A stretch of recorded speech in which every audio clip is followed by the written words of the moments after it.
تو جناب داستان گوئی کے اس محفل میں آپ کا خیر مقدم ہے. داستان سننے کے ویسے تو بہت سے آداب تھے، لیکن اب زمانے میں ادب کا فقدان ہے. اس لیے آپ ایک ہی چیز ادب کا پالن کر لیں تو وہی بہت ہے کہ اگر کوئی چیز آپ کو اچھی لگے تو آپ کہیں گے واہ واہ. تالی بھی بجا سکتے ہیں، اس پہ کوئی پابندی نہیں ہے. تو جناب پیش ہے داستان کانا باتی از مشہور زماں، فصیح دوراں بلبل بستان معانی، معدن شیریں زبانی، مایہ ناز بلیغ الکلامی، جناب میر باقر علی داستان گو دہلوی کی بیان کی گئی کہ شاہا بقائے عمر تو بادہ 1000 سال، لیکن بئی حساب بسد حشمت و جلال. سالے 1000 ماہ و مہے 100,000 روز، روزے 1000 ساتے 7000 سال. لیکن جناب اس دار فانی میں بقا کس کو ہے؟ تو بلبل کی چمن میں ہم زبانی چھوڑی، بزم شورا میں شیر خانی چھوڑی. جب سے دل زندہ تو نے ہم کو چھوڑا، ہم نے بھی تیری رام کہانی چھوڑی. ہم نے بھی تیری رام کہانی چھوڑی. ہم نے بھی تیری رام کہانی چھوڑی. بھائی کیا پوچھتے ہو؟ دلی کی ہستی منحصر چند ہنگاموں پر تھی. قلعہ، چاندنی چوک، ہر روز بازار جامع مسجد کا، ہر ہفتے سیر جمنا کے پل کی، ہر سال میلہ پھول والوں کا. یہ پانچوں باتیں اب نہیں، پھر کہو دلی کہاں؟ ہاں کوئی شہر قلم روے ہند میں اس نام کا تھا کہ توڑ بیٹھے جب کہ ہم جامو صبح، پھر ہم کو کیا آسماں سے بادے گلفام گر برسا کرے. تم آتے ہو چلے آؤ، خان چند کے چھجے کی سڑک، بلاقی بیگم کے کوچے کا ڈھہنا، جامع مسجد کے گرد 70 گز گول میدان کا سننا. نکل جاؤ، غالب افسردہ دل کو دیکھ جاؤ، چلے جاؤ. ہائے دلی، وائے دلی، بھاڑ میں جائے دلی. غدر کے بعد دلی پر ایسی ساڑھے ساتی چھائی کہ اول تو پرانے مکانوں کا نام و نشان مٹ گیا. نہ مکان رہے نہ مکین، اور جس کی نال نہیں اکھڑی وہ پیٹ کی خاطر تتر بتر ہوئے. روٹی کی تلاش میں جس کو دیکھو کھانا بدوش. کئی سال دہلی سے باہر رہنے کے بعد جب میں دہلی لوٹا تو ساری شکلیں انجان. 20 بوڑھے نوجوان سامنے سے گزر گئے، نہ مجھے کسی نے پہچانا نہ میں نے کسی کو جانا. کہ اتنے میں دیکھتا کیا ہوں کہ ایک صاحب منحنی سے جیسے سفید امچور کی پھانک سامنے سے نظریں نیچے کیے ہوئے چلے آتے ہیں. میرے قریب جو آئے ٹھٹکے بولے جناب آپ کا اس میں مبارک. میں نے کوئی جواب نہ دیا. 1 منٹ کو انتظار کرنے کے بعد مجھ سے مخاطب ہوئے. ارے جناب میں آپ سے عرض کر رہا ہوں. جناب کو میرے نام سے کیا مطلب؟ بس جناب جو معلوم کرنا چاہتا تھا سو معلوم ہو گیا. کیا معلوم ہو گیا؟ یہی کہ جناب کو دہلی شریف سے کوئی نسبت نہیں. تو آپ نے کہاں کا رہنے والا جانا؟ اجی کم از کم جمنا پار کے تو ہی ہیں آپ. چلیے حضرت اپنا کام کیجئے. ارے حضرت بیکاری کا زمانہ ہے، یہاں کام کس کو ہے؟ میں سوچ رہا تھا کہ یہ بولی، یہ آواز، یہ بول چال کہیں سنی ہے. صورت بھی جانی پہچانی معلوم ہوتی تھی پر حافظے میں آتی اور نکل جاتی. پھر بولے جناب یہ مکان آپ نے کرائے پر لیا ہے؟ ارے بندے خدا تم تو سریش ہو گئے. جان نہ پہچان، بڑی خالہ سلام. ارے حضرت آپ مجھ سے چاہتے کیا ہیں؟ میاں دلی کی بولی تو خاصی بول لیتے ہو. بیگم کا صدقہ ہے شاید. یہ کہہ کے اپنے بستے سے کچھ کتابیں نکالی. کتابیں کیا تھی؟ وہ 3 2 جز کے رسالے تھے. ایک میری طرف آگے کر کے کہنے لگے ارے حضرت دلی کی کانا باتی بھی سنی ہے؟ ذرا ملاحظہ ہو. عجیب پرانی کہانیاں ہیں صاحب. پاجی پڑوس، خلیل خاں اور فاختہ پڑھیے اور ہنسیے. عجیب بادشاہ کا مولا بخش ہاتھی، قلعے کی آبادی کا زمانے کا قصہ ہے جناب. اور اگر سیاسی رنگ مزاج پہ غالب ہو تو گاڑھے خان کا دکھڑا اور ململ جان کی انوٹیں بھی ہیں، حالانکہ کمشنر صاحب نے انہیں بین کر رکھا ہے۔ جناب آپ چاہتے ہیں تو پورا سیٹ ₹1.25 میں، قیمت بھی کچھ زیادہ نہیں ہے۔ اب جو کتاب میں نے ہاتھ میں لی، مصنف کے نام دیکھا تو مصنف میر باقر علی داستان گو، فوراً میر صاحب کی شکل نظروں کے سامنے گھوم گئی۔ اب جو صورت ملاتا ہوں تو خود بدولت وہی وضاقتہ، وہی گول لٹھے کی گول خانہ ساز ٹوپی، وہی چوڑی آستین کا کرتا، پوستیوں کی سی آنکھیں اور 1.25 انچی چگی داڑھی، ملگجا سا چہرے کا رنگ۔ اب جو میں نے میر صاحب کو پہچان لیا تو مجھے تاب کہاں تھی، فوراً لپٹ گیا۔ واللہ میر صاحب، ہائے غضب کیا، یہ کیسی عیاری تھی کہ آپ نے مجھے سچ مچ نہیں پہچانا؟ ارے میاں، نہ پہچاننے کا کیا سوال ہے؟ ارے ہم لوگ کوئی نئی روشنی کے تھوڑی ہیں کہ ظاہر میں اجالا اور دل میں اندھیرا۔ اجی ایک بار جو نگاہ میں بس گیا سو بس گیا، بہر رنگ کی خواہی جامہ می پوش، من انداز قدت را می شناسام۔ میر صاحب، داستان گوئی چھوڑ دی کیا آپ نے یہ رسالے؟ جی جناب، یہ بھی داستان گوئی کا حصہ سمجھ لیجئے۔ اب لوگوں میں سننے کی اور بات کو سمجھنے کا نہ سلیقہ ہے نہ شعور، تو بات کو سننے کا ذوق پیدا کرنے کے لیے پہلے انہیں یہ بتانا پڑے گا نا جناب کہ کان کیا چیز ہے اور اس کی جسامت کیا ہے اور اس کے اندر آواز کیسے جاتی ہے اور کس طرح اندر جا کے قلب پہ اثر کرتی ہے۔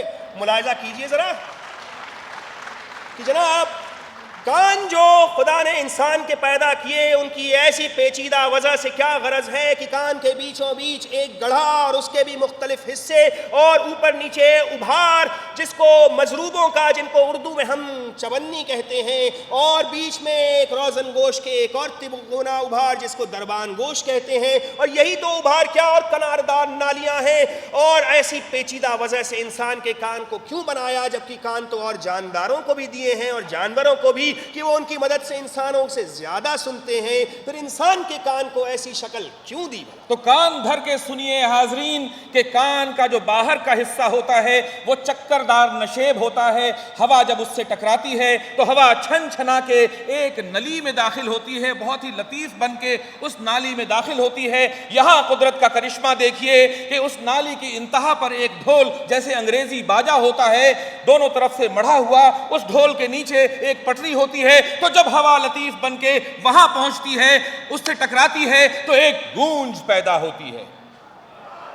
تو جناب کان کی لو اپنے نام سے بتاتی ہے کہ سننے کی لو لگاؤ، کیونکہ کان وہ خزانہ ہے کہ جیسے اس کے لفظ نام پر لفظ کان پڑا، تو جس طرح کان مالا مال ہے اسی طرح انسان کے کان دنیا میں مالا مال ہوتے ہیں، اور انسان اپنے کانوں کو بھرے تو سب کچھ ہے ورنہ کچھ بھی نہیں۔ اسی لیے جو سن نہیں سکتے ان کو کہتے ہیں کہ اجی وہ تو کان بہرے ہیں یا ان کے کان پتھر کے ہیں۔ حاضرین، آنکھ تو وہ چیز اللہ نے بنائی ہے کہ سامنے جو شے آتی ہے اسے آنکھیں دیکھ لیتی ہیں، پر کان ان میں انوکھا ہے۔ کان کا انوکھا کام یہ ہے کہ اس کے ارد گرد جتنی چاروں طرف کی آوازیں ہوتی ہیں اس کو علم ہوتا ہے۔ آگے پیچھے سوتے جاگتے کان کو علم ہوتا ہے۔ کان کو لے کر محاورے بھی کئی ہیں کہ کان کا کچا ہونا عیب میں داخل ہے، اور ایک محاورہ یہ ہے کہ کنسوئیاں لینا۔ اس محاورے سے غرض یہ ہے کہ کان کو یکسوئی کی عادت ڈالو۔ چند محاورے اور ملاحظہ ہو حاضرین کہ کان پکنا، کان امیٹنا، کان اڑنا، کان آشنا ہونا۔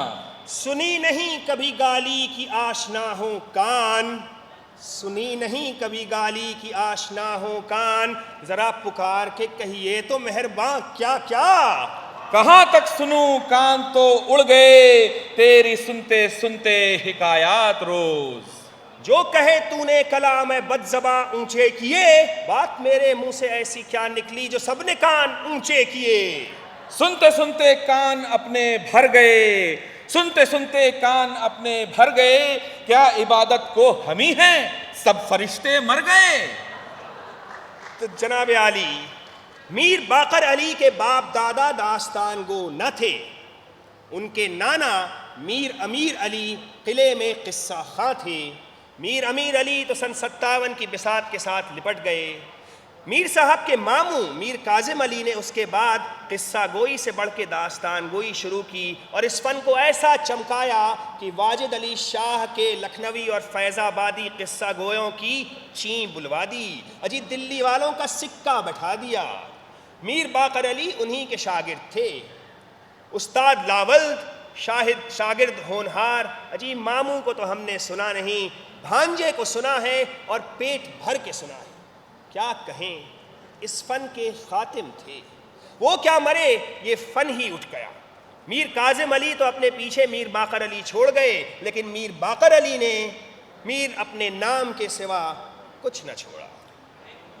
امر عیار اور امیر حمزہ کے تمام قصے میں نے پڑھے ہیں، پر میر باقر علی داستان گو مرحوم کی داستانیں انہی کا ضمیمہ ہوتی تھی، ان کی طرز ادا ایسی دلچسپ ہوتی تھی کہ کیا کہیے۔ اصوات و حرکات کے پورے اداکار تھے، وہی ساحروں کی جنگ آزمائیاں، وہی امیر حمزہ اور ان کے اولادوں کی طلسم کشائیاں اور عیاریاں، پر بالکل الگ ڈھنگ سے۔ میدان جنگ کا نقشہ کھینچتے تو ایسا معلوم ہوتا کہ ابھی رستم و اسفندیار کی کشتی دیکھ کے لوٹے ہیں۔ کھانے کا ذکر ہوتا تو ایوان نعمت کی فہرست کھول دیتے، بزم عیش کا سما باندھتے تو فضا میں مستانہ رنگ چھا جاتا، اور کشتی کا ذکر آتا تو گودی شاہ والوں اور شیخو والوں کے تمام داؤں پیچ گنا کے رکھ دیتے۔ حافظہ ایسا کمال کا تھا کہ دفتر کے دفتر نوکے زباں تھے۔ اجی صاحب کیا مجال کہ کسی نظم یا نثر میں ہچکی لیں یا کسی میدان میں چھول آ جائے۔ اجی موسیقی سے واقفیت کا سامان تو خدا داد تھا۔ ترکمان دروازے ڈوموں کی گلی کے اصلی رہنے والے تھے، جہاں کی دنیا ہی سروں میں گھٹی ہوئی ہے۔ کنرسی ایسے تھے کہ بڑے بڑے جلسوں میں بڑے بڑے گویوں کو ٹوک دیا ہے۔ موسیقی کی باریکیوں پہ ایسی پکڑ تھی کہ پنڈتوں سے مباحثے کو تیار ہو جاتے تھے۔ آخری زمانے میں طبیہ کالج میں جا کے لیکچر سنتے تھے، حکیم بننے کے لیے نہیں بلکہ اس لیے کہ طب کے نصاب میں جو مضامین پڑھائے جاتے ہیں جیسے فلسفہ، ریاضی، حکمت، نفسیات، فلکیات وغیرہ، ان کو بھی اپنی داستان گوئی میں شامل کر کے نیا رنگ پیدا کر سکیں۔ میر باقر علی کی داستان گوئی کی کچھ آخری محفلوں میں سے ایک میں مجھے شامل ہونے کا شرف حاصل ہوا۔ جاڑے کا موسم تھا، رات کے 9 بجے ہوں گے، جب میں میر صاحب کے گھر میں داخل ہوا تو دیکھتا کیا ہوں کہ چھوٹا سا دالان ہے، اس میں 10-12 لوگ بیٹھے ہیں، چائے کا دور چل رہا ہے، افیم کا بھی غالباً دور چل رہا تھا، اور سامنے طول میں پکوائی کے پاس ایک چوکی بچھی ہے جس پہ لوٹا پانی کا رکھا ہے، 3-4 پیالیاں رکھی ہیں اور افیم کی ایک چھوٹی سی ڈبیا رکھی ہے۔ جب افیم کا دور ہو چکا ختم تو میر باقر علی داستان گو صاحب جا کے چوکی پہ بیٹھ گئے، دو زانو ہو کے، اور داستان شروع کی۔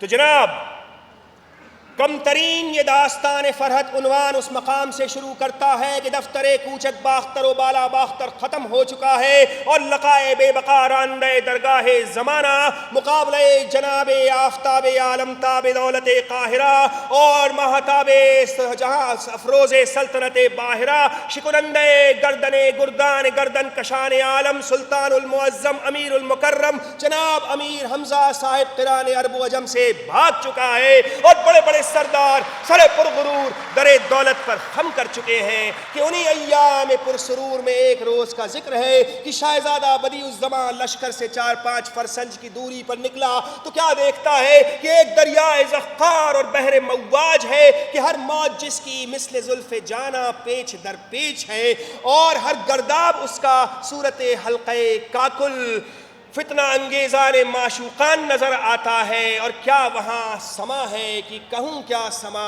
اختری روز کا مسیحائی کرتی تھی وہاں کی ہوا، وہ ہر سمت پھیلے وہ سرسوں کے کھیت، ملائم ملائم وہ ستھانوں پہ دھوپ، چلی ایسی وہاں پہ ٹھنڈی ہوا، غرض زندگی کا وہاں تھا مزہ، وہ ہر سو وہ شاخوں درختوں پہ شور طیور، وہ چھپتا سا سورج وہ مہکا ظہور۔ اب شہزادہ وہ ندی کو دیکھتا تھا کہ دفعتاً اس ندی میں ایک روشنی پیدا ہوئی اور 60-70 کشتیاں اور بجرے اور باغبانی اور مور پنکھی اور ہوڑی اور ڈونگا اور کشتیاں وہاں پہ آتی ہوئی دکھائی دیں۔ ان میں نازنینان پری تمثال، مہوشان حور خصال، زلفیں تا کمر چھٹی ہوئی، دوپٹے سروں سے ڈھلکے ہوئے، زرق برق جوڑے پہنے گہنوں سے لدی پھدی، عالم بے خودی میں بے خبر، نشے حسن و شباب میں بلا خوف و خطر، باہم چہلے کر رہی ہیں، قہقہے مار رہی ہیں کہ بالے مسند ایک ماہ طلعت کمال، بڑی ناز و ادا سے جلوہ فرما ہے، لمبے لمبے بال ہیں، بڑی بڑی آنکھیں ہیں، جٹی بھویں ہیں، ستواں ناک، پتلے پتلے ہونٹ، دندان گویا موتیوں کی لڑی، سراہی دار گردن، پیاری پیاری وضع، عیاں شرم میں شوخی، شوخی میں شرم۔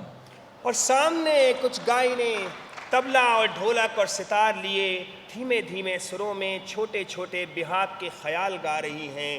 جیسے ہی شہزادے نے اس جادو ادا کو دیکھا اور نظر اس پر پڑی، مرغ دل تیرے نگاہ کا شکار ہوا کہ تھی نظریہ کی جی کی آفت تھی، وہ نظر ہی ودائے طاقت تھی، ہوش جاتا رہا نگاہ کے ساتھ اور صبر رخصت ہوا ایک آہ کے ساتھ۔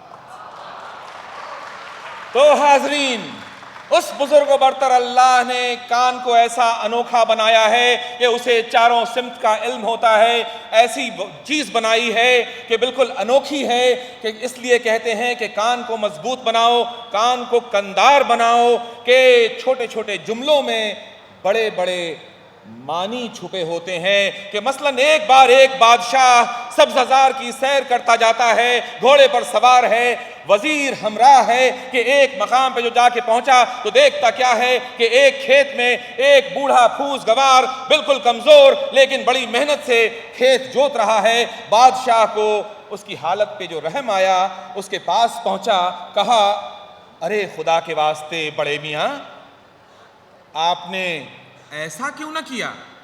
کسان نے جواب دیا، اے حضور کیا، لیکن کیا کرے اس کی مرضی نہ ہوئی۔ بادشاہ نے پھر کہا کہ اچھا یہ بتائیے کہ پھر ایسا کیوں نہ کیا؟ حضور پھر ایسا بھی کیا لیکن اس کی مرضی نہ ہوئی تو کیا ہو سکتا؟ بادشاہ نے پھر کہا کہ ایسا کیوں نہ کیا؟ حضور ہمارے کرنے سے کیا ہوتا ہے، جب اس کی مرضی نہیں ہے تو کیا ہو سکے؟ اب بادشاہ نے گفتگو کا پہلو بدلا، کہنے لگا کہ یہ بتاؤ کہ تم کسان ہو، کمزور ہو، تمہارا کام کیوں کر چلتا ہے؟ حضور ہمارا کام تو بادشاہ سے ہی چلتا ہے۔ اگر بادشاہ نہ ہو تو؟ حضور پھر وزیر سے کام چلے گا۔ اور اگر خدا نہ خواستہ وزیر بھی نہ ہو تو تمہارا کام کیوں کر ہوگا؟ پھر تو حضور شہزادے کے بھروسے ہیں، اگر وہ اس قابل ہوا تو۔ اتنا سننا تھا کہ بادشاہ نے کسان کو کان کے پاس اپنے بلایا اور اس کے کان میں کہا چپکے سے کہ سنو، یہ جو گفتگو ہماری ہوئی ہے اس کا معنی کوئی دریافت کرنے آئے تو جب تک بھرپور پیسہ اس سے نہ وصول لینا تب تک ہرگز نہ بتانا۔ یہ کہہ کے بادشاہ واپس محل کو پھرا۔ رات ہوئی، جب صبح ہوئی تو وزیر کو بلایا اور کہا کہ یہ بتاؤ کہ جو میری اور کسان کے بیچ بات چیت ہوئی تھی وہ تم نے کل سنی؟ ہاں حضور، کان میں تو ساری بات پڑی تھی۔ کان میں اگر بات پڑی تھی تو مطلب سمجھاؤ۔ حضور مطلب تو نہیں پتا ہم کو کہ کیا بات ہوئی۔ کیسے تم وزیر ہو کہ تم نے بات سنی لیکن مطلب نہ سمجھا؟ اب تم جاؤ دریافت کر کے آؤ کہ میں نے جو بات چیت کی تھی، جو میری گفتگو ہوئی تھی، اس کا مطلب کیا ہے، ورنہ تم اپنے آپ کو نوکری سے برطرف سمجھو۔ جی صاحب، وزیر بڑا پریشان ہوا، حیران ہو کے بھاگا اس کسان کے پاس گیا، کہنے لگا بھائی تمہاری جو بادشاہ سے بات ہوئی تھی خدا را مجھے بتا دو، نہیں تو میری نوکری چلی جائے گی۔ کسان نے کہا جی ایسے کیسے بتا دیں، ہم غریب آدمی، پہلے کچھ ہم کو روپیہ پیسہ دیجیے تب ہم بتائیں گے۔ تو اس نے 10,000 روپے کی تھیلی اس کے سامنے رکھی۔ پھر کسان نے کہا کہ بھائی ایسا ہے، دیکھو وہ بادشاہ تھے، ہر اونچ نیچ پہ ان کی نظر رہتی ہے، وہ آئے مجھ بڈھے آدمی کو اکیلے کھیت میں کام کرتے دیکھ کے بولے کہ بھیا تم نے ایسا کیوں نہ کیا، مطلب یہ کہ بھائی کسان تو نے شادی کیوں نہ کی جس سے تیری اولاد ہوتی اور بڑھاپے میں کام آتی؟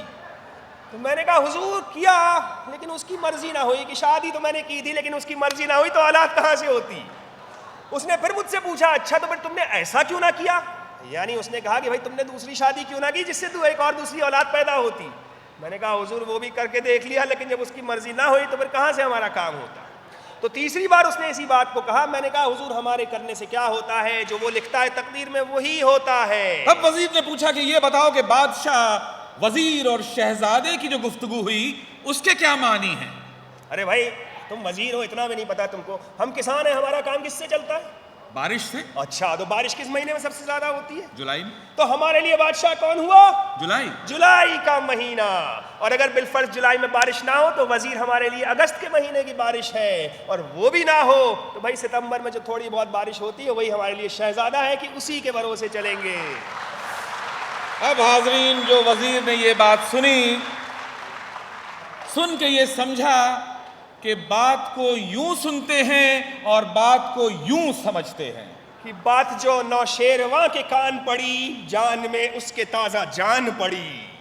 اور حاضرین, بات یہ ہے کہ نہ سننے والے سے بد نصیب زیادہ کوئی انسان دنیا میں ہوتا نہیں ہے, پر قبلہ کے ساتھ مسئلہ یہ تھا کہ انہیں سننے کی عادت نہیں تھی. اب آپ پوچھیں گے کہ یہ قبلہ کون ہے؟ بھئی قبلہ بشارت کے خسر تھے. جب بشارت کے خسر نہیں بنے تھے تب وہ انہیں پھوپا جان کہہ کے بلایا کرتے تھے. اب جب پھوپا جان بھی نہیں تھے تو انہیں وہ چچا جان کہہ کے بلاتے تھے. یقیناً اس سے پہلے بھی وہ کچھ لگتے ہوں گے, پر تب بشارت نے بولنا شروع نہیں کیا تھا. بشارت کہتے ہیں جناب کہ ایسا مغضوب الغضب آدمی میں نے زندگی میں کبھی نہیں دیکھا. ہر وقت غصے میں بھرے ہوئے رہتے تھے. ان کی رائے سے اختلاف کرنے کی کس کی ہمت تھی؟ اگر کوئی رائے سے اتفاق بھی کر کے اپنی شامت بلاتا تو فوراً اپنی رائے بدل کے الٹا اس کے سر ہو جاتے. اجی ان کی کسی ہر بات کی تردید کرنا ان کی عادت تھی. ان کا ہر جملہ نہیں سے شروع ہوتا تھا. چنانچہ ایک بار میں نے کہہ دیا جی آج کانپور میں بڑی سردی پڑ رہی ہے, کہنے لگے نہیں کل اس سے زیادہ پڑے گی. بشارت نے بی اے کا امتحان دیا تھا. ان کے پاس وقت ہی وقت تھا, دن بھر بیٹھے کوٹ پیس یا کیرم کھیلتے رہتے تھے, یا پھر کبھی نذیر اکبر آبادی کے کلیات میں وہ نقطے, بلینک والے نقطے پر کرتے رہتے تھے, جسے منشی نول کشور پریس نے بتقاضۂ تہذیب و تعزیرات ہند خالی چھوڑ دیے تھے. افسانہ نویسی کی بھی مشق و مشقت جاری تھی. اس زمانے میں اردو نثر فیل پا میں مبتلا تھی, گویا بڑی بھاری بھرکم ہوتی تھی, اکثر اس کے پیر بھاری ہو جاتے تھے. بشارت کے ایک افسانے کا کلائمیکس کچھ یوں تھا, ملاحظہ فرمائیے. انجمن آرا کی حسن آفرینیوں, سحر انگیزیوں اور حشر سامانیوں سے مشام جان معطر تھا. وہ لغزیدہ قدموں سے آگے بڑھی اور فرط حیا سے اپنی اطلسی باہوں کو دزدیدہ اپنی آنکھوں پر رکھا. سلیم نے اس کے دست حنائی کو اپنے آہنی ہاتھوں سے کھینچ کر پتھرائی ہوئی آنکھوں سے اس کی ثاقب اللوری اور ہیرا تراش کلائی کو دیکھا, اور گلنار سے لبوں پر ڈاٹ ڈاٹ ڈاٹ ڈاٹ 4 نقطے ثبت کر. اس زمانے میں لفظ بوسہ فحش سمجھا جاتا تھا, لہٰذا اس کی جگہ لوگ 4 نقطے لگا دیا کرتے تھے. بشارت گن کے اتنے ہی نقطے لگاتے تھے جس کی اجازت اس زمانے کے حالات, حیا یا ہیروئن نے دے رکھی. ان زمانے میں انجمن ترقی ہم کے رسالے میں جو بھی مضمون چھپتا اس میں اگر لفظ بوسہ آ جاتا تو مولوی عبدالحق اس کے ہجے کر کے, یعنی بے واو سین ہے, یہ چھاپ کر اس کی لذت میں اور اضافہ فرما دیا. حاضرین, اس زمانے کی نثر کا ایک اور نمونہ ملاحظہ فرمائیے کہ مولانا ابوالکلام آزاد اپنا سن پیدائش اس طرح بتاتے تھے. یہ غریب الدیار نا آشنائے عصر بیگانۂ خیش, نمک پروردہ ریش, خرابۂ حسرت کی موسوم احمد مدعو ابوالکلام, سن 1888 عیسوی بمطابق 1305 ذوالحجہ میں ہستی عدم سے اس عدم ہستی میں وارد ہوا اور تہمت حیات سے متہم. اب لوگ اس طرح نہیں لکھتے, اس طرح پیدا بھی نہیں ہوتے. اتنی خجالت, طوالت و اذیت تو سیزیرین پیدائش میں بھی نہیں ہوتی. حاضرین, یہ وہ زمانہ تھا جب لڑکے کسی لڑکی کا ایکس رے بھی دیکھ لیتے تھے تو اس پہ عشق کر بیٹھتے تھے. چنانچہ بشارت قبلہ کی صاحبزادی کو ایک دفعہ برقعے میں دیکھ کر اپنا دل انہیں دے بیٹھے تھے.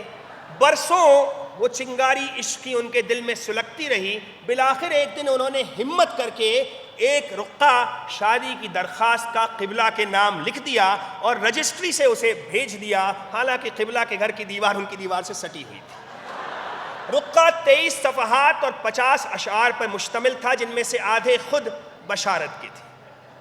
جی مدعا اگرچہ گستاخانہ، لیکن لہجہ برابر فدویانہ اور مضمون بے حد خوش آمدانہ تھا. قبلہ کے حسن اخلاق، ان کی شفقت، ان کی نرم مزاجی، ان کی خوش مزاجی، ان کی صلہ رحمت، ان کی نرم گفتاری، ان کی مردانہ وجاہت، غرض ہر اس خوبی کا کثرت سے ذکر کیا تھا جس کا شائبہ تک قبلہ کے کردار میں نہ تھا. قبلہ اپنے حسن سیرت اور دشمنوں کی حرمزدگیوں کا بیان سن کے بے انتہا خوش ہوئے. اس کے پہلے کبھی کسی نے ان کو خوش مزاج اور نرم گفتار نہیں کہا تھا، یہاں تک کہ کسی نے ان کو وجیح بھی نہیں کہا تھا. 2 دفعہ پڑھ کے منشی کو پکڑا دیا.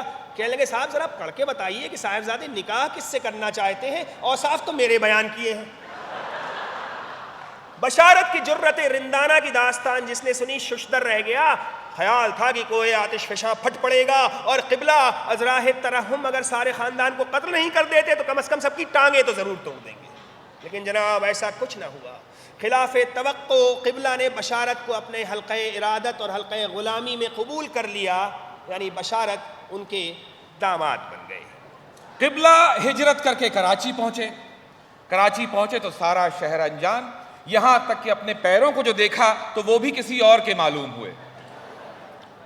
پہلی نظر میں قبلہ نے کراچی کو اور کراچی نے قبلہ کو مسترد کر دیا. دن بھر بیٹھے کراچی میں کیڑے نکالتے رہتے. یہ حضرت یہ مچھر ہیں یا مگر مچھ؟ کراچی کے مچھر DDT سے بھی نہیں مرتے ہیں تو قوالوں کی تالیوں سے، اور کسی شاعر کو کاٹ لے تو باولا ہو کے بے اولاد مرتا ہے.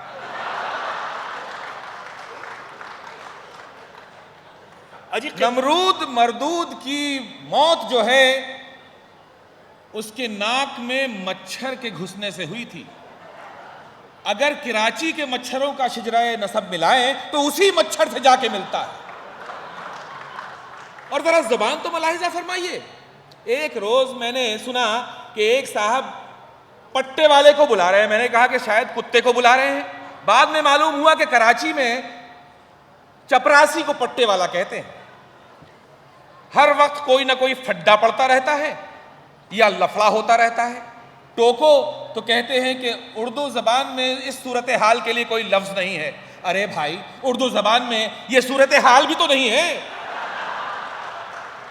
تو جناب قبلہ کہتے تھے کہ اجی جناب میر تقی میر صاحب دلی سے لکھنؤ کے سفر پہ نکلے تو اونٹ گاڑی پہ سارے راستے منہ پہ ڈاٹا باندھے بیٹھے رہے. کسی سے ایک لفظ بات نہ کی کہ زبان نہ بگڑ جائے، کہ زبان غیر سے اپنی زبان بگڑتی ہے. اجی میر تقی میر اگر کراچی میں ہوتے تو ساری زندگی منہ پہ ڈاٹا باندھے بیٹھے رہتے، یہاں تک کہ کوئی ڈاکو ہونے کی شبہ میں انہیں پکڑ کے جیل میں ڈال دیتا. اجی یہ کیسا ملک ہے. یہاں آتے ہوئے میں لاہور ہو کے آیا تھا. وہاں پتا چلا کہ جناب جس بازار میں کوئلے سے منہ کالا کیا جاتا ہے اسے ہیرا منڈی کہتے ہیں. اب یہاں نیا فیشن چل پڑا اس ملک میں جناب، ہر گانے والے کو گلوکار اور لکھنے والے کو قلمکار کہنے لگے. اجی ہمارے زمانے میں تو صرف نیکوکار اور بدکار ہوا کرتے تھے، قلم اور زبان سے یہ کام نہیں لیا جاتا تھا. تو حاضرین، نہ سننے والے سے بہتر تو وہ جانور ہے کہ جو سن تو لیتا ہے. چنانچہ اسی لیے یہ رسالہ کانا باتی لکھا کہ سننے والے اس کا فائدہ اٹھائیں، کیونکہ نہ سننے سے انسان وحشی ہو جاتا ہے. کہ ایک قصہ اس طرح یوں ہے کہ اکبر بادشاہ، اور کیسا بادشاہ کہ کہنے کی ضرورت نہیں. دلی کی بڑی بوڑھیاں کہتی تھیں کہ فرشتے بچے، نوزائیدہ بچے جو ہوتے ہیں وہ فرشتے کے قابل ہوتے ہیں اور وہ فرشتوں کی زبان جانتے ہیں. چنانچہ یہ فقرہ اکبر بادشاہ کے کان میں بھی پڑا. اس نے اپنے دل سے خیال کیا کہ فرشتوں کی زبان سنی جائے. بھئی آسمانی زبان ہے، زمینی زبانوں سے تو بہتر ہی ہوگی.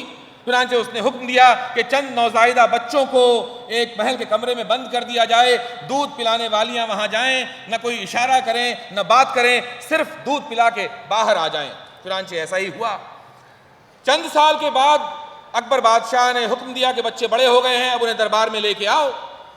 جب سپاہی ان بچوں کو لانے گئے تو وحشت کے مارے وہ بچے کسی کونے میں دبکے، کہیں کوئی بھاگا، کسی نے سپاہی کو بڑھ کے کاٹا، اور کسی طرح سے سپاہیوں نے ان بچوں کو پکڑ کے جب دربار میں لایا، سامنے لے کے آئے اکبر بادشاہ کے، تو بڑے عجیب جانوروں سے چاؤں چاؤں، کاؤں کاؤں، پاؤں پاؤں بولتے تھے۔ گو تھے تو وہ انسانوں کے بچے، پر یوں بولنے کا سبب کیا تھا؟ یوں بولنے کا سبب یہ تھا کہ اگر ہم نہ سنیں گے تو حاضرین وحشی کی طرح ہو جائیں گے۔ اور جناب، جو قومیں اپنی تواریخ سے سبق نہیں لیتی وہ قومیں وحشی ہو جاتی ہیں، یہ ماسٹر فاخر حسین کہا کرتی تھی۔ اب آپ پوچھیں گے ماسٹر فاخر حسین کون تھے؟ تو ماسٹر فاخر حسین بشارت کے استاد تھے، جن کی لا علمی سے بشارت نے بہت کچھ سیکھا۔ وہ کہتے تھے کہ تواریخ مجموعہ سنین کے علاوہ کچھ نہیں۔ سن کی جمع سنین بھی بشارت نے ماسٹر فاخر حسین سے ہی سیکھی۔ وہ کہتے تھے بھائی تم طالب علم ہو، جہاں مشکل لفظ استعمال کر سکتے ہو وہاں آسان لفظ ہرگز نہ استعمال کرو، کیونکہ سادگی اور سلاست صرف عالموں کو زیب دیتی ہے اور انہی کے ہاں مفقود ہے۔ ماسٹر فاخر حسین کہتے تھے کہ بھائی جس عربی یا فارسی زبان کا تمہیں جمع معلوم ہو اسے صیغہ واحد میں ہرگز استعمال نہ کرو، کیونکہ اسی طرح سے مفرس اور معرب اردو لکھی جاتی ہے۔ چنانچہ اپنے دشمنوں کو متائین و ملائین و تواغیت و چواتین کہنا بشارت نے انہی سے سیکھا۔ اجی صیغہ واحد یعنی مطعون اور ملعون اور طاغوت میں وہ بات کہاں تھی؟ ماسٹر فاخر حسین کہتے تھے کہ ہمارے یہاں بڑے لوگوں کا سن وفات ان کی سن پیدائش سے زیادہ اہم ہوتا ہے۔ بڑے لوگوں کی پیدائش کے لیے لفظ متولد استعمال کرنا، ان کے کسی عہدے پہ پہنچنے کو متمکن کہنا، ان کے تخت پہ بیٹھنے کو سریر آرائے سلطنت کہنا اور ان کے فوت ہونے کو متوفی کہنا بھی بشارت نے انہی سے سیکھا۔ اپنی فاش غلطیوں کو بھی التباس اور تسامح کہہ کے اس میں عالمانہ رنگ بھرنے کی ادا بھی انہی نے سکھائی تھی۔ ماسٹر فاخر حسین نے ٹپ دیا کہ ممتحن یعنی ایگزامینر جو ہوتا ہے وہ اپنا تاثر قائم کر لیتا ہے جواب کے پہلے پیراگراف سے ہی، اس لیے جتنے زیادہ سن لکھ سکو لکھو۔ چنانچہ 10ویں جماعت کے ششماہی امتحان میں بشارت نے تاریخوں کا کلیجہ انڈیل کے رکھ دیا۔ صاحب جتنے آگے پیچھے کے شہنشاہ تھے سب کو ایک ہی مہلک لاٹھی سے ہانک کے موت کے گھاٹ اتار دیا۔ سوال 1857 کی غدر پہ تھا، ذرا جواب ملاحظہ فرمائیے۔ تو جناب 1857 کے غدر کی داستان یہاں سے شروع ہوتی ہے کہ اشوک اعظم متوفی 232 قبل مسیح کے بعد سب سے بڑی سلطنت اورنگزیب عالمگیر متوفی 1688 عیسوی کی تھی، جو اپنے باپ شاہجہاں کو 1658 عیسوی میں تخت سے ہٹا کر سریر آرائے سلطنت ہوا تھا۔ اس دوران بڑی گھمسان کا رن پڑا، طوائف الملوکی کا دورہ رہا اور پانی پت بھی ہوئی۔ حالانکہ اورنگزیب عالمگیر نے اپنے دشمنوں کے ساتھ وہی سلوک کیا جو اپنے بھائیوں کے ساتھ کرتا، یعنی انہیں یکے بعد دیگرے موت کے گھاٹ اتار دیا۔ وہ ایسا نہ کرتا تو اس کے بھائی اس کے ساتھ یہ سلوک کرتے۔ دراصل اکبر اعظم متولد 1542 اور متوفی 1605 عیسوی کی چوکس آنکھیں بند ہونے کے بعد سے ہی انتزاع سلطنت کے آثار شروع ہو گئے، جو متعدد شاہی اموات کے بعد پلاسی کی جنگ 1757 عیسوی اور سری رنگا پٹنم کی جنگ 1799 عیسوی میں منتج ہوئے۔ عزیز درمیان متعدد اور بے شمار اور انگنت بادشاہ اور روزہ اور وزیر اور سلطان اور ممتحن اور طالب علم متولد ہوئے، سریر آرائے سلطنت ہوئے، متمکن ہوئے اور متوفی ہو گئے۔ اس درمیان انہیں 2 سن اور یاد آ گئے، چنانچہ انہیں بھی وفیات کی آگ میں جھونک دیا۔ ہمیں یہاں یہ نہیں بھولنا چاہیے کہ فیروز شاہ تغلق 1388 عیسوی متوفی اور بلبن 1287 عیسوی متوفی کے درمیان 100 سال کا عرصہ آتا ہے، اور ہمیں یہ بھی نہیں بھولنا چاہیے کہ 1757 اور 1857 کے درمیان بھی 100 سال کا عرصہ آتا ہے، جس درمیان حاضرین متعدد بادشاہ اور عمرہ اور رؤوس اور روسا اور ممتحن اور طالب علم متولد ہوئے، متمکن ہوئے، سریر آرائے سلطنت ہوئے اور متوفی ہو کر خاک میں رل گئے۔ اگر ممتحن نے مجھے اچھے نمبر نہیں دیے تو میرے والد میرے سر پہ خاک ڈال دیں گے۔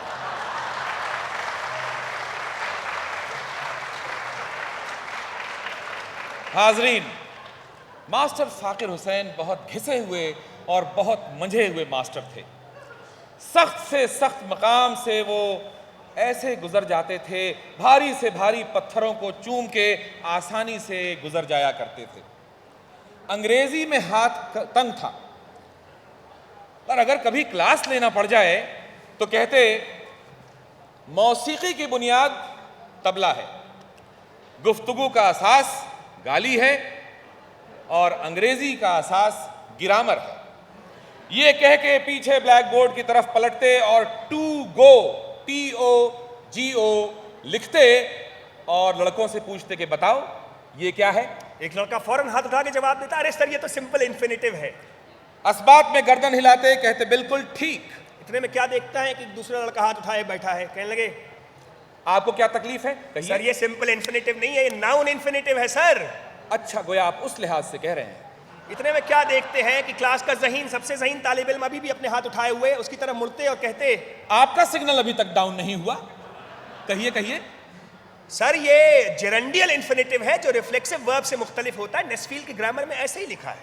اب اس مقام پہ پہنچ کے ماسٹر فاقر حسین کو احساس ہوتا کہ گہرے سمندروں میں سفر کر رہے ہیں ہم، پر بہت نقطہ فہم اور سہج انداز سے کہتے اچھا گویا آپ اس لحاظ سے کہہ رہے ہیں۔ اب کیا دیکھتے ہیں کہ ایک لڑکا جو کانوینٹ سے پڑھ کے آیا اور فرفر انگریزی بولتا ہے وہ ابھی بھی اپنے ہاتھ کھڑے کیے ہوئے۔ Well sir I am afraid this is an intransitive verb. اچھا گویا آپ اس لحاظ سے کہہ رہے ہیں۔ پر عزیز من اس میں ڈرنے کی کیا بات ہے؟ آئی ایم افریڈ کہنے کی کیا ضرورت تھی؟ بلا خوف و خطر کہیے۔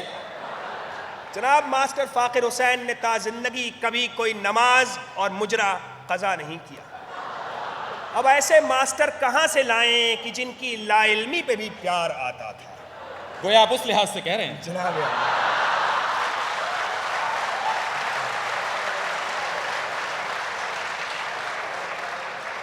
تو جناب عقل کے چراغ کو سماعت کی دیا سلائی کی ضرورت ہے، کیونکہ عقل انسان میں سننے سے ہی پیدا ہوتی ہے، دیکھنے سے علم نہیں آتا، ورنہ نابینا لوگ عالم نہ ہوتے۔ تو حاضرین اگر سننے کی مشق کرنا چاہیں تو شہنشاہ غزل مہدی حسن کو کچھ گھنٹے سن کے دیکھیے۔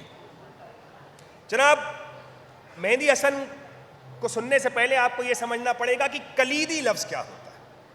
تو جناب جیسے ایک مصرع ہے، ہمارے بھی ایک روز ماں باپ تھے، اب اس کے 7 الفاظ اور 4 اجزائے ترکیبی ہیں۔ ہمارے بھی ایک روز ماں باپ تھے، اس کے کسی جز کو آپ پڑھ لیجئے، بے کسی اور یاس اور نحوست کا نیا پرت ابھرے گا۔ یہاں تک کہ اکیلے لفظ تھے بھی اگر تاکید اس کی آپ بدلتے ہیں تو نیا رخ اور معنی پیدا ہو جاتا ہے۔ ارے تھے جناب اگر مہدی حسن چاہیں تو البتہ اپنے گائیکی سے جس لفظ کو چاہیں کلیدی بنا دیتے۔ گاتے گاتے اگر انہیں کسی لفظ کے کلیدی ہونے کا شبہ بھی ہو جاتا ہے تو آلاپ روک کے بیٹھ جاتے ہیں، سامعین کو نوٹس دے دیتے ہیں کہ جگر تھام کے بیٹھو، اب میں گنجینہ معنی کا طلسم دکھاتا ہوں۔ پھر آدھے گھنٹے تک اس لفظ کو جھنجھوڑتے بھنبھوڑتے ہیں اور اسے پٹخنی دے کر یہ ثابت کرتے ہیں کہ دیکھو شعر کا سارا مفہوم اسی ایک لفظ میں بند ہے، باقی سارے الفاظ تو صرف وزن پیدا کرنے کے لیے، ٹھیکہ لگانے اور طبلے کی سنگت کے لیے ہے۔ مقصد یہ جتانا ہوتا ہے کہ جناب میں شعر کو سمجھ کے ہی نہیں، سمجھا کے گا رہا ہوں۔ اجی اب ان کی دیکھا دیکھی بہت سے لوگوں نے بغیر سمجھے ہی سمجھا کے گانا اور داستان کرنی شروع کر دی۔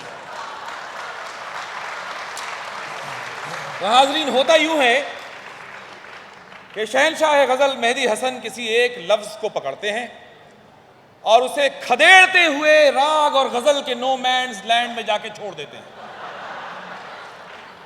پھر کبڈی کرتے ہوئے اس لفظ کو اپنے پالے میں لے آتے ہیں۔ جب وہ لفظ اپنے پالے میں آ جاتا ہے تو اس کے مختلف حصوں کو فری سٹائل میں نوچتے، کھینچتے اور تانتے رہتے ہیں جب تک کہ وہ ست نہ چھوڑ دے بے دم ہو کے۔ اب صاحب یہ دیکھیے کہ ایک لمبی سی گٹکری کے بعد عجیب سا منہ بنائے اس لفظ کو پپول کے دیکھ رہے ہیں اور آنکھیں بند کیے ہوئے اسی کی لذت میں گم ہیں کہ تھوڑی دیر بعد اس کی ہڈی تک چچوڑ کے طبلہ نواز کے سامنے پھینک دیتے ہیں کہ استاد اب کچھ جگل بندی ہو جائے. کسی حرف سادہ کو پکڑ کے اسے جھنجھوڑ کے اتنا پٹکتے ہیں کہ ہارمونیم سمیت اس پہ چڑھ جاتے ہیں, اور جب وہ اٹھنے کی کوشش کرتا ہے تو چوم چاٹ کے اسے واپس لٹال دیتے ہیں کہ چمٹے رہو ابھی سینے سے ابھی رات پڑی ہے. جناب آخر وہ ساتھ نایاب ہوتی ہے کہ راگنی چیخ اٹھتی ہے کہ اجی تم اپنی زبان میرے منہ میں رکھے جیسے پاتال سے میری جان کھینچتی, اور آدھے گھنٹے تک اس لفظ کو رگیدنے کے بعد اسے جھاپڑ مار کے چھوڑ دیتے ہیں کہ جا اب استاد کے یاروں کے سامنے ایسے نہ آئیو, جس کو ہو جانو دل عزیز اجی میرے گلے میں آئے کیوں.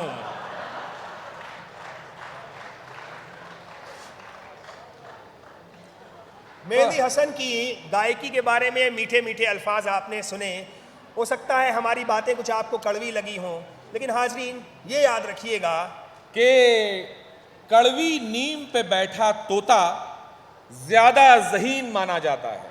تو جناب بارے نیموں کا کچھ بیان ہو جائے کہ جس زمانے میں بشارت طالب علم تھے اس زمانے میں سال نیم نے جان عذاب کر رکھی تھی. دنیا کے ہر مرض کا علاج نیم سے کیا جاتا تھا, اس لیے علاج خود کسی سزا سے کم نہیں ہوتا تھا. غالباً اسی لیے دیسی علاج کو حکمت کہا جاتا ہے. کوئی لڑکا جیسے ہی سن بلوغت میں قدم رکھتا اور آوارگی کے کچھ آثار اس کے چہرے پہ نمایاں ہوتے, یعنی پھوڑے پھنسی نکل آتی, تو فوراً اسے نیم کے صابن سے نہلواتے, اسے نیم کے بکل اور نبولی کا لیپ لگواتے اور نیم کا مرہم اس پہ لگوا دیتے. اگر اس کے باوجود وہ نہیں سدھرتا تو اسے نیم کے خشک پتوں اور ٹہنیوں کی دھونی دیتے, اسے نیم کے گوند کا لعوق چٹاتے, اور اگر اس کے باوجود وہ ہائی اسکول میں فیل ہو جاتا تو جناب اسے نبولی کی گری کا سفوف زہر مار کراتے, اور اس کے بعد دن میں 3 دفعہ ہر کھانے کے پہلے نیم کی مسواک کراتے تاکہ ہر کھانے میں نیم کا ذائقہ آئے. اور جوان خون زیادہ گرمی دکھائے حاضرین تو اسے آئے دن جوکوں سے اس کا خون نکلواتے تھے, یہاں تک کہ اگلا چسا ہوا عام ہو جاتا, اور حرم زدگی تو درکنار, 2 رکعت نماز پڑھنے بھی کھڑا ہوتا تو گھٹنے چخ چخ چٹکنے لگتے. اور اگر کسی نوجوان میں شاعری کا ناسور اگر دکھ جاتا حاضرین تو پھر تو اسے فوراً نیم کے اونٹتے پانی سے دھارتے, اور اس کے پہلے کہ اگر جراثیم بند ہونے کے پہلے ہی مریض جراح کو پیارا ہو جائے تو اسے نیم کے گھڑے میں نیم کے پتوں کو ابال کر غسل میت دے کر جنازہ نیم کے پیڑ کے نیچے رکھ دیتے, اور اس کی قبر پر 3 ڈول پانی چھڑک کے نیم کی ٹہنی سرہانے گاڑ دیتے, اور گھر واپس آتے تو اس کی بیوہ کی ناک سے لونگ جو سونے کی تھی وہ نکال کے اس میں نیم کی سیک ڈال دیتے, اسی نیم کی سیک کے جس نیم کی شاخ میں جھولے ڈال کے وہ ساون میں جھولے جھولا کرتی تھی. سفید دوپٹہ اڑا کے ایک ہاتھ میں سروتا ایک ہاتھ میں کوا ہکانے کے لیے نیم کی قمچی تھما کے کسی نیم کی چھاؤں میں بٹھال دیتے. اے باجی مسل سچ ہے کسی کی یہ مقرر, کڑوے تو کرے لیتے چڑھے نیم کے اوپر. تو جناب ایک بار کیا ہوا کہ ایک بادشاہ نے اپنے وزیر سے پوچھا کہ بھائی میاں یہ بتاؤ کہ دنیا میں زندگی بسر کرنے کے لیے سب سے بڑی نعمت کس چیز میں ہے؟ شہنشاہ عالم عقل ہے, عقل مند آدمی کو کبھی کوئی پریشانی نہیں ہوتی. اور اگر کسی میں عقل نہ ہو تو شہنشاہ عالم ادب ہے, کیونکہ تہذیب یافتہ انسان کا کوئی دشمن ڈھونڈے سے نہیں ملتا. اور اگر بالفرض کسی میں عقل اور تہذیب تمیز نہ ہو تب تو شہنشاہ عالم دولت ہے, پر اسے ایک جگہ ٹکنا نصیب نہیں, ڈھلتی پھرتی چھاؤں ہے, آئی اور گئی. اور اگر کوئی ایسا ابھاگا ہو میاں کہ جس کے پاس یہ تینوں چیزیں نہ ہو تو تب شہنشاہ عالم کیا کہیے, دعا کیجئے کہ ایسے آدمی پہ بجلی گرے اور جلدی دنیا سے رخصت ہو. تو جناب جس کے پاس نہ عقل ہو نہ تہذیب تمیز ہو اور نہ دولت ہو, ہمارے معاشرے میں ایسے لوگ شاعر بن جاتے ہیں. چنانچہ نوجوانی میں بشارت کو بھی شاعری کا چسکا تھا, اس لیے بی اے پاس کرنے کے بعد جب وہ اپنی پہلی نوکری کرنے کے لیے کانپور کے مضافات میں واقع قصبے دھیرج گنج پہنچے تو وہاں مسلم ہائی اسکول کے جو مینیجر تھے مولوی مجن, جو یتیم خانے کے چندے سے اسکول چلاتے تھے, انہوں نے بشارت سے کہا کہ جی خدا نے آپ کو یہ ہنر دیا ہے شاعری کا، اسے کسی مصرف میں استعمال کیجئے، اور ایسا کیجئے کہ کالج کے سالانہ جلسے کے لیے ایک ایسی نظم لکھ لائیے جس میں مسلمان قوم کی بے حسی، سر سید کی قربانیاں، مسلمانوں کا شاندار ماضی، سائنس پر مسلمانوں کے احسانات، چندے کی افادیت، فتح اندلس اور تحصیلدار صاحب کی کارکردگیوں، سب کا ایک ساتھ ذکر۔ عجیب بشارت نے منہ بنا کے کہا صاحب میں غزل کا شاعر ہوں، غزل میں یہ مضامین نہیں باندھے جا سکتے۔ تو مولی مجن بولے اچھا جناب، تو کیا غزل میں صرف پرائی بہو بیٹیاں باندھی جا سکتی ہیں؟ آپ نے سنا نہیں مولانا حالی کیا کہہ گئے ایسی شاعری کے بارے میں کہ وہ شعر اور قصائد کا ناپاک دفتر عفونت میں سنڈاس ہے جس سے بہتر۔ ایسی شاعری کو آپ جو ہے وہاں طاق پہ رکھیے اور ہمارے سالانہ جلسے کے لیے ایک مشاعرے کا انتظام کیجئے، سب شاعروں کو لے کے آنا آپ ہی کی ذمہ داری ہے، اگر نہیں آئے تو آپ کی نوکری گئی۔ اور ہاں، مشاعرہ طرحی ہونا چاہیے، ایسا طرحی مشاعرہ جس میں کسی اچھی سی اصلاحی نظم کا مصرع دے دیجئے کہ اس زمین میں سب اس طرح میں لوگ سب غزلیں کہہ کے لائیں، جیسے یہ کیا عمدہ مصرع ہے وہ کہ ہمارے بھی ایک روز ماں باپ تھے۔ تو جناب بشارت اپنے خرچے اور اپنے ایما پہ کانپور سے شاعروں کو جمع کر کے لائے۔ دھیرج گنج کا پہلا مشاعرہ شروع ہوا۔ عجیب مشاعرہ کیا شروع ہوا، ہڑبونگ مچ گیا۔ آس پاس کے مضافات و دیہاتوں سے جوق در جوق لوگ بیل گاڑیوں میں بیٹھ کے آئے تھے، کیونکہ اس کے پہلے ان میں سے بیشتر نے مشاعرہ تو درکنار کسی شاعر کی بھی صورت نہیں دیکھی تھی، چنانچہ دریا اور پانی دونوں کم پڑ گئے۔ ایک کاشتکار دیہاتی اپنی جوان بھینس کو نہلا دھلا کے ہمراہ لایا تھا۔ اسے کسی نے اطلاع دی تھی کہ شاعروں کا جو میلہ لگ رہا ہے اس میں طوائفوں والے حکیم صاحب احسان اللہ وہ آنے والے ہیں، تشریف لانے والے ہیں جو بھینسوں کا بھی علاج جانتے ہیں۔ خیر صاحب، مشاعرہ رات کے 10 بجے کے آس پاس شروع ہوا، جو دیہات کے لحاظ سے 2 بجے کا وقت رہا۔ رات کے 12 بجے تک صرف 27 شاعروں کا ہی بھگتان ہو پڑا۔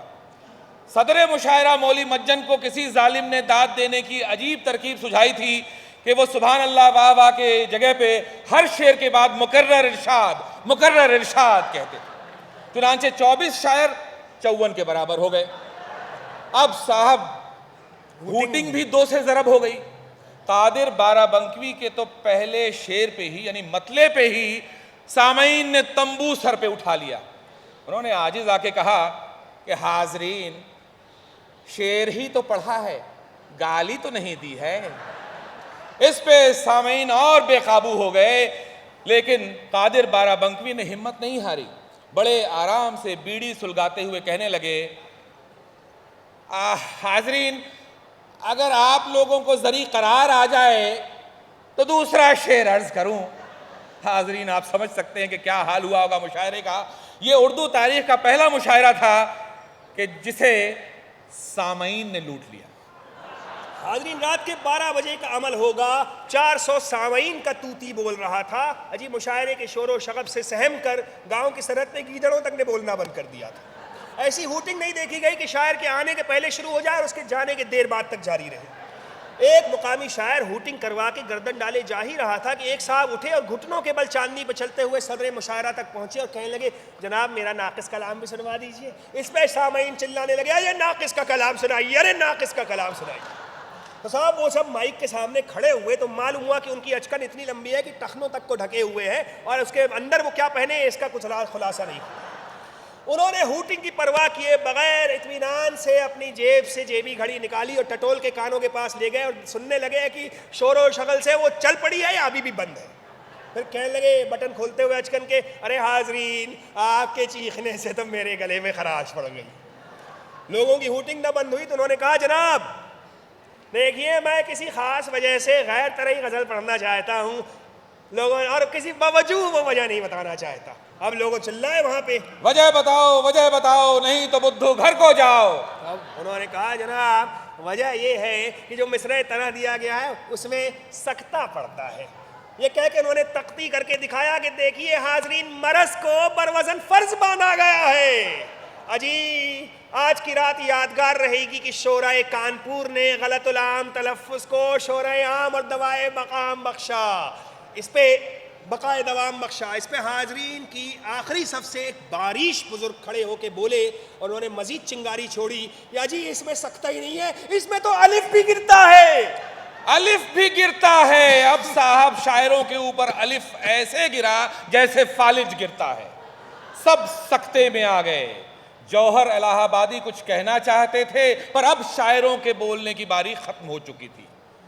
صاحب یہ جولانوی صاحب جو تھے، انہوں نے جو اعتراض کیا تھا، ہنگامہ خیز اعتراض کی وجہ سے اونگھتے ہوئے مشاعروں میں جان نہیں بلکہ ہیجان پیدا ہو گیا تھا۔